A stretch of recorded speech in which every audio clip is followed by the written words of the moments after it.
قال اللہ تبارک و تعالی فی القرآن المجید والفرقان الحمید فأوحى إلى عبده ما أوحى صدق اللہ العظیم وصدق رسوله النبی الکریم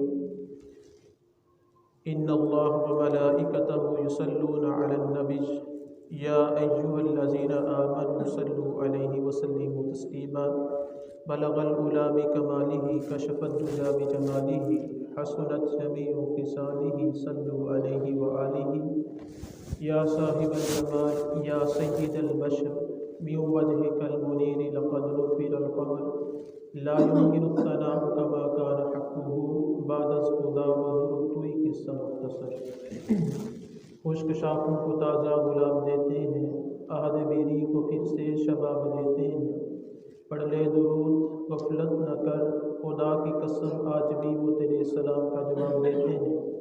تمام احباب مل کر نبی کریم صلی اللہ تعالیٰ علیہ وسلم کی بارگاہ میں ہدیہ درود و سلام پیش کریں۔ الصلاۃ والسلام علیک یا سیدی یا رسول اللہ وعلی آلک واصحابک یا سیدی یا حبیب اللہ۔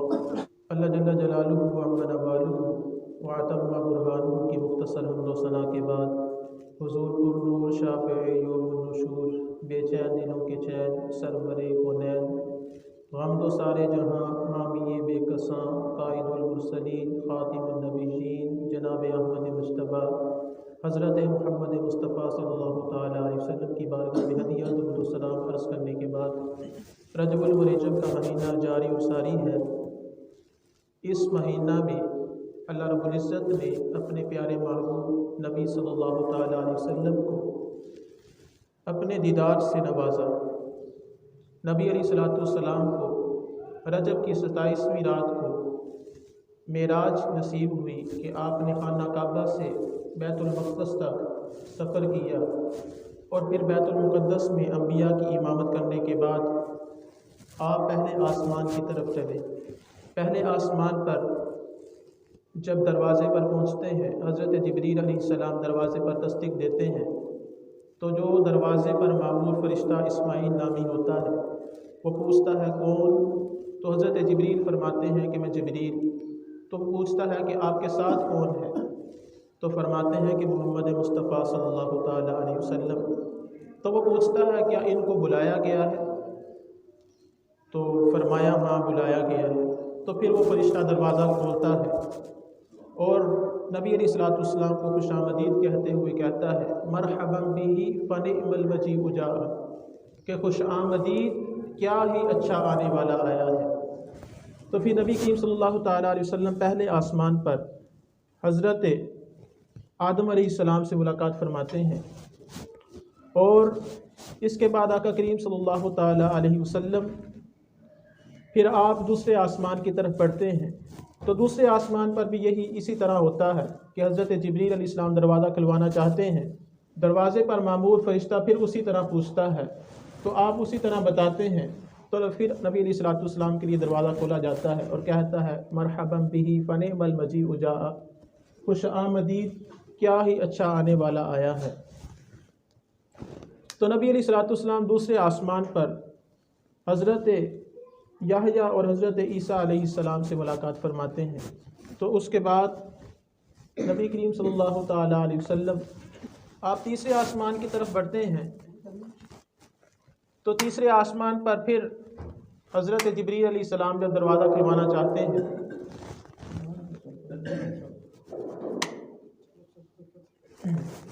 جب نبی کریم صلی اللہ تعالیٰ علیہ وسلم تیسرے آسمان کے دروازے پر پہنچتے ہیں، دروازہ کھلوانا چاہتے ہیں تو حضرت جبریل علیہ السلام سے پھر فرشتہ پوچھتا ہے کہ کون؟ تو آپ فرماتے ہیں جبریل۔ وہ پوچھتا ہے آپ کے ساتھ کون؟ فرمایا محمد مصطفیٰ صلی اللہ تعالیٰ علیہ وسلم۔ وہ پوچھتا ہے کہ ان کو بلایا گیا ہے؟ تو عرض کیا ہاں بلایا گیا ہے۔ تو پھر وہ نبی علیہ السلام کے لیے دروازہ کھولتا ہے اور کہتا ہے مرحبا بہ فنعم المجیء جاء، کہ خوش آمدید کیا ہی اچھا آنے والا آیا ہے۔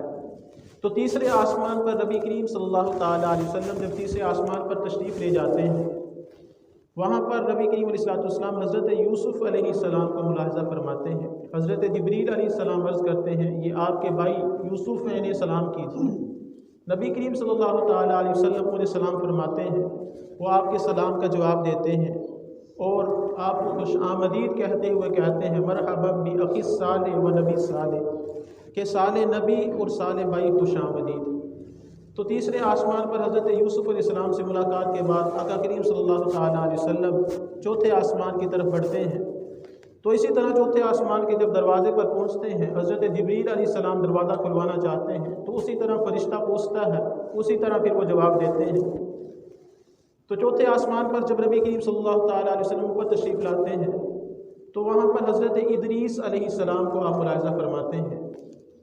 تو حضرت ادریس علیہ السلام سے چوتھے آسمان پر آپ کی ملاقات ہوتی ہے، اور اس کے بعد حضرت ادریس علیہ السلام آپ کو خوش آمدید کہتے ہیں۔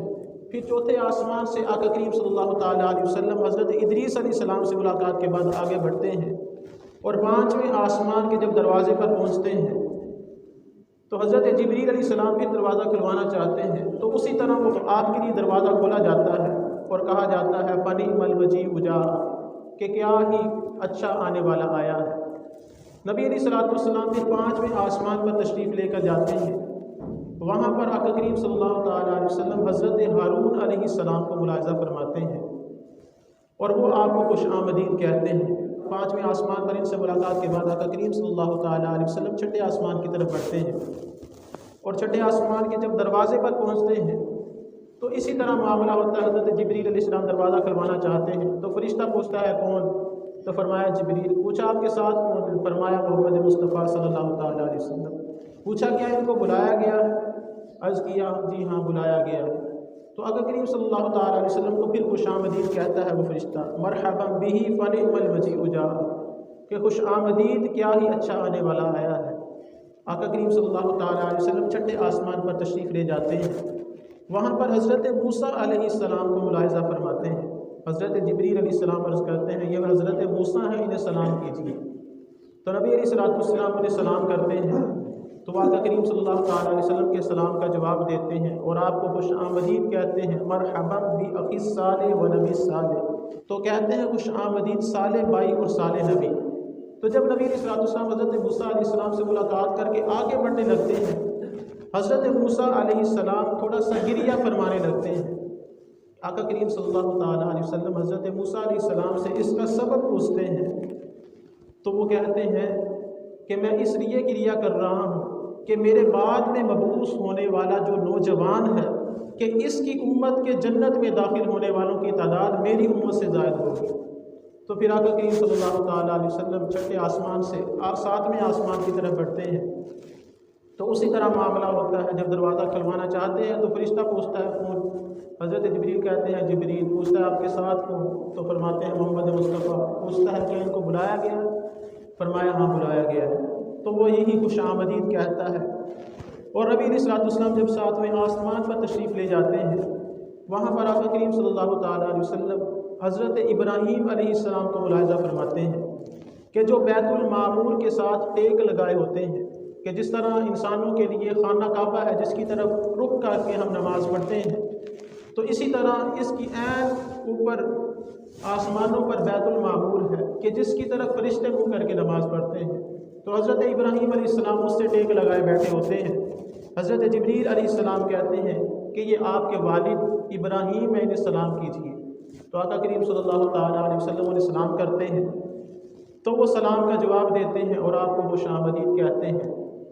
تو پھر آقا کریم صلی اللہ تعالیٰ علیہ وسلم ساتویں آسمان پر حضرت ابراہیم علیہ السلام سے ملاقات کرنے کے بعد آپ سدرۃ المنتہا پر جاتے ہیں۔ سدرۃ المنتہا یہ ایک بیری کا درخت ہے کہ جس کی جڑیں چھٹے آسمان میں ہیں اور اس کی شاخیں ساتویں آسمان پر ہیں، اور اس کے جو پھل ہیں وہ مقام حجر کے مٹکوں کے برابر ہیں اور اس کے پتے ہاتھی کے کانوں کی طرح ہیں۔ تو سدرۃ المنتہا کی جڑ سے آقا کریم صلی اللہ تعالیٰ علیہ وسلم نے 4 نہروں کو ملاحظہ فرمایا۔ حضرت جبریل علیہ السلام سے دریافت فرمایا اے جبریل یہ نہریں کیسی ہیں؟ تو عرض کیا یا رسول اللہ صلی اللہ تعالیٰ علیہ وسلم یہ جو ظاہری نہریں ہیں یہ نیل اور فرات ہے، اور جو یہ مخفی نہریں ہیں یہ جنت کی 2 نہریں ہیں۔ تو اس کے بعد آقا کریم صلی اللہ تعالیٰ علیہ وسلم جب سدرۃ المنتہا سے آگے بڑھنے لگتے ہیں تو حضرت جبریل علیہ السلام معذرت کر لیتے ہیں حضور کی بارگاہ میں کہ یا رسول اللہ میں اس سے آگے نہیں جا سکتا۔ تو پھر حضرت جبریل علیہ السلام ادھر سدرۃ المنتہا پر رک جاتے ہیں. اس سے آگے آقا کریم صلی اللہ تعالیٰ علیہ وسلم آگے کا سفر اکیلے طے کرتے ہیں. پھر آقا کریم صلی اللہ تعالیٰ علیہ وسلم ایک مقام پر پہنچتے ہیں جسے مقام مصطفیٰ کہا جاتا ہے. وہاں پر آقا کریم صلی اللہ تعالیٰ علیہ وسلم نے کچھ کلموں کی چرچراہٹ کی آواز کو سنا. تو وہ کلمے یہ تھی کہ جن کے ساتھ فرشتے ہمارے نامہ اعمال لکھتے ہیں. تو جب آقا کریم صلی اللہ تعالیٰ علیہ وسلم نے ان کو ملاحظہ فرمایا اور وہ کلموں سے نامہ اعمال جو لوح محفوظ پر لکھا ہوا ہے 1 سال کے صحیفوں میں لکھ لیتے ہیں اور پھر جو متعلقہ حکام فرشتے ہوتے ہیں ان کے سپرد کر دیتے ہیں. تو مقام مصطفیٰ پر نبی علیہ الصلوۃ والسلام اس کو دیکھنے کے بعد آپ آگے تشریف لے جاتے ہیں. اس سے آگے عرش اولا آتا ہے. عرش اولا پھر اس سے بھی آگے نبی کریم صلی اللہ تعالیٰ علیہ وسلم تشریف لے جاتے ہیں کہ یہاں پر پھر کعب اور کہاں بھی ختم ہو جاتے ہیں کہ جسے لامکان کہا جاتا ہے کہ کوئی مکان نہیں، کہ اس جگہ آپ تشریف لے جاتے ہیں جہاں کعب اور کہاں بھی ختم ہو جاتے ہیں. تو اس جگہ جا کر نبی کریم علیہ الصلوۃ والسلام اللہ رب العزت کا دیدار کرتے ہیں کہ جس کو نبی کریم صلی اللہ تعالیٰ علیہ وسلم نے حدیث مبارکہ میں اور قرآن پاک میں کعبہ قوسین کے الفاظ آئے ہیں کہ اتنے قریب سے اللہ رب العزت کا آپ نے دیدار کیا.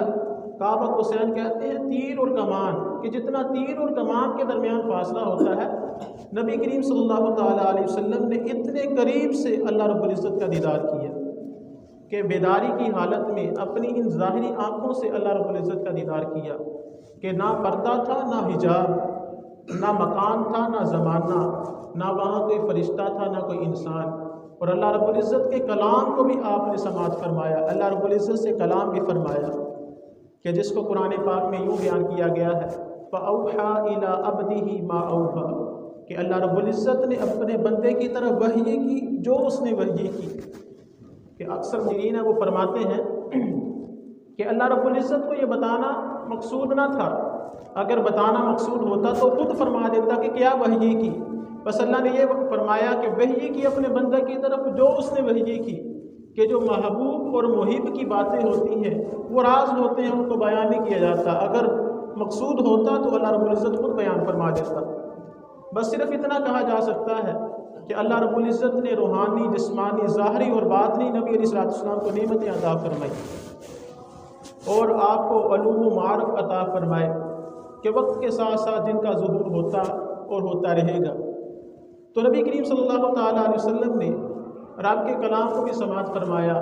تو اللہ رب العزت سے ملاقات کے بعد جب واپس آنے لگے تو اللہ رب العزت نے نبی پاک صلی اللہ تعالیٰ علیہ وسلم کو نماز کا تحفہ عطا فرمایا کہ 50 نمازوں کا تحفہ اللہ رب العزت نے نبی کریم صلی اللہ تعالیٰ علیہ وسلم کو عطا فرمایا. آقا کریم صلی اللہ تعالیٰ علیہ وسلم جب آپ وہاں سے واپس تشریف لائے، سدرۃ المنتہا پر چھٹے آسمان پر حضرت موسیٰ علیہ السلام کے قریب آئے تو انہوں نے عرض کیا کہ آپ اللہ رب العزت سے تخفیف کروائیے، کیونکہ میں بنی اسرائیل کو آزما چکا ہوں کہ ان پر بہت ہی کم نمازیں تھیں، وہ بھی نہیں پڑھتی تھیں، لہٰذا اللہ کی بارگاہ میں حاضر ہو کر اس پہ تخفیف کروائیے. تو نبی کریم صلی اللہ تعالیٰ علیہ وسلم پھر رب کی بارگاہ میں حاضر ہوتے ہیں اور عرض کرتے ہیں یا باری تعالیٰ خفف علی امتی، کہ میری امت پر تھوڑی سی تخفیف کیجیے. تو اللہ رب العزت 5 نمازیں کم فرما دیتے ہیں تو 45 رہ جاتی ہیں. پھر اسی طرح جب واپس آتے ہیں تو حضرت موسیٰ علیہ السلام پھر وہی بات دہراتے ہیں کہ یہ زیادہ ہے، نہیں آپ کی امت پڑھ سکے گی. تو اس طرح بار بار کرتے کرتے 50 سے 5 نمازیں رہ جاتی ہیں. تو جب 5 رہ جاتی ہیں تو اللہ رب العزت فرماتا ہے کہ جو 5 پڑھے گا، 1 نماز پڑھے گا، اس کو 10 گنا ثواب ملے گا، اور 5 پڑھے گا اس کو 50 نمازوں کا ثواب ملے گا.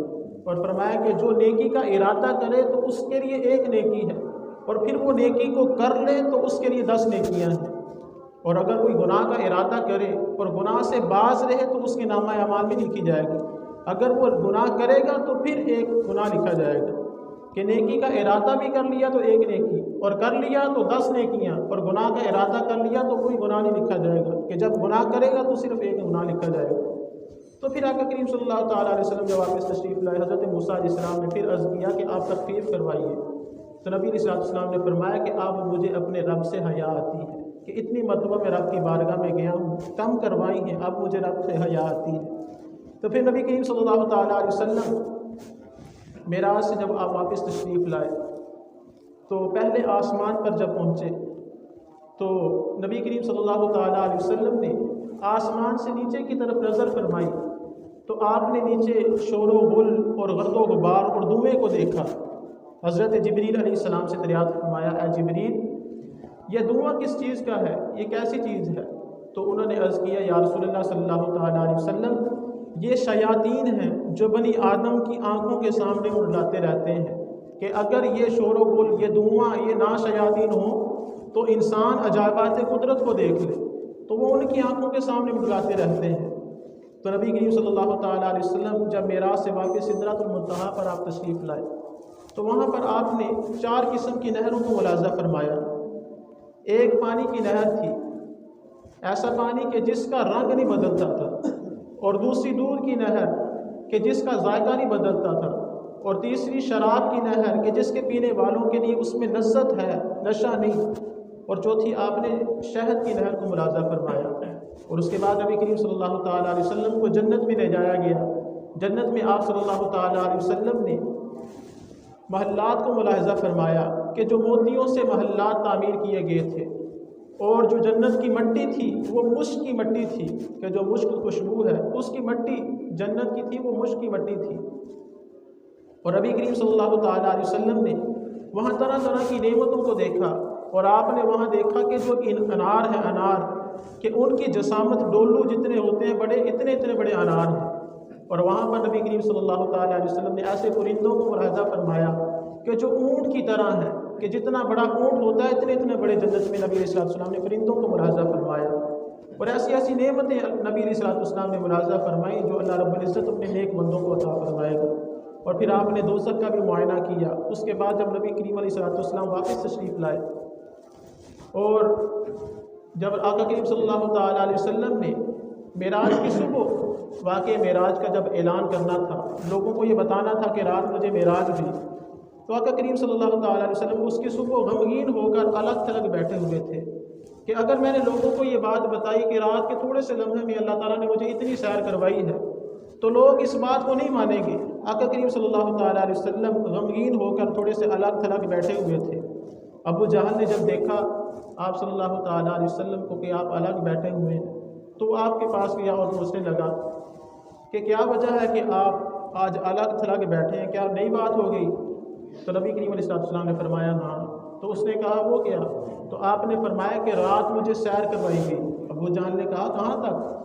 تو فرمایا کہ مجھے بیت المقدس تک۔ تو وہ تو پہلی دشمن نبی علیہ السلام کا دشمن تھا، مسلمانوں کا دشمن تھا، تو اس کو ایک ایسی بات مل گئی کہ مسلمانوں کو اب وہ اسلام سے متنفر کرے۔ تو اس نے کہا کہ اگر میں لوگوں کو بلاؤں ان کے سامنے بھی آپ یہ بات کریں گے؟